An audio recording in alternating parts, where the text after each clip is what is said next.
वालों और रिश्तेदारों का क्या रिस्पॉन्स रहा या उनका एक्सप्रेशन क्या रहा जब आप तैयारी करती थी और जब रिजल्ट आया?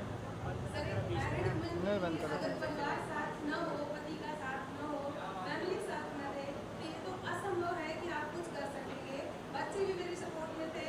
जब लास्ट टाइम एग्जाम इतना इतना ड्यूरेशन इसका बढ़ा है, लास्ट टाइम में फील हुआ कि अब हो जाएगा, तो पूरी फैमिली ने कहा कि तुम सब कुछ छोड़ दो, सिर्फ और सिर्फ पढ़ो। ऑनलाइन पढ़ना होता था, काम करना, मतलब एक तरीके से पूरा काम ही पूरी फैमिली ने छोड़वा दिया था। मान लीजिए आप पढ़ रही थी, इसमें कोई गेस्ट आ गया, क्या करना होता था? फैमिली हैंडल करती थी। अरे वाह, तो इनकी फैमिली के लिए भी बहुत जोरदार तालियां। कम से कम ये जो लोग देख पा रहे हैं और उनकी फैमिली से भी कोई तैयारी के लिए आगे निकल रहा है तो उसको जरूर सपोर्ट करें और आपका सपोर्ट निश्चित तौर पर आपको और उनके परिवार के मंच तक पहुंचा सकता है। मैरिड वुमेन के लिए सर परिवार प्रायोरिटी होती है। पहले परिवार होता है, बाकी सारे काम होते हैं। मेरी पढ़ाई तो मैं वैसे भी 10-12 साल के बाद स्टार्ट की। बच्चे जब थोड़े बड़े हो गए हैं तो ऐसे ही यूट्यूब पे देखते रहते थे सर को। 2021 में मेरा कुछ मार्क्स ही रह गया था और दैट टाइम मैं बिना मतलब से यूट्यूब पे पढ़ती थी, कोर्स नहीं लिया था। और दैट टाइम मुझे रियलाइज हुआ कि शायद मैंने कोर्स लिया होता तो जो गैप था मेरा सर वो बट गया होता।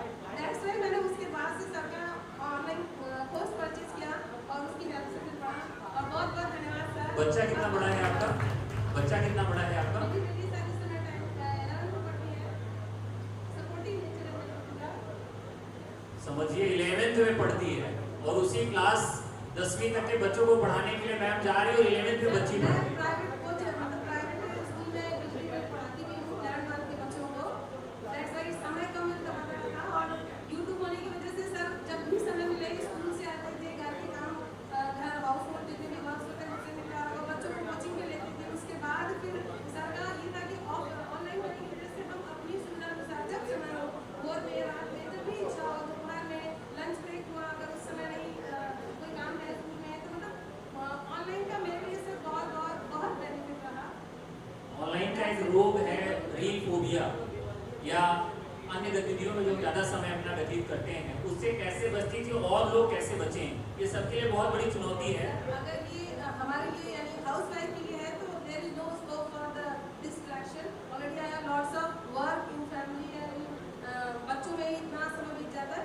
लेकिन हाँ फिर भी एक्चुअली आप वीडियो देखिए तो वीडियो के बीच में भी आपको ऐड आते हैं और आई होप हमसे ज़्यादा यूट्यूब हमारे बारे में जानता है कि हमें क्या पसंद है, क्या नहीं पसंद है, किस टाइम इंटरवल पे हम किस चीज़ पे ज़्यादा कंसंट्रेट करते हैं। तो वहाँ अगर आपका सेल्फ डिसिप्लिन काम आता है, डिसिप्लिन है आप अपने लिए, नॉट फॉर अदर्स, आप अपने लिए डिसिप्लिन होइए कि मुझे करना है। क्योंकि बाहरी के लिए तो हम किताब खोल के बैठे हैं, सामने वाला देख भी रहा है कि हाँ आप पढ़ रहे हो, लेकिन आप जान रहे हो कि ऑनलाइन आप पढ़ रहे हो या फिर उसमें जो ऐड आया है उसके थ्रू आप किसी और दुनिया में घूम रहे हो।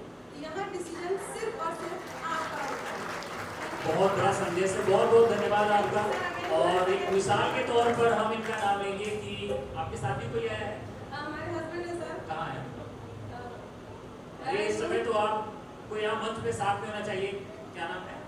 अनिल कुमार चौहान। अनिल जी कहीं हैं तो कृपया वो मंच पे जरूर आए प्लीज। जोरदार तालियां।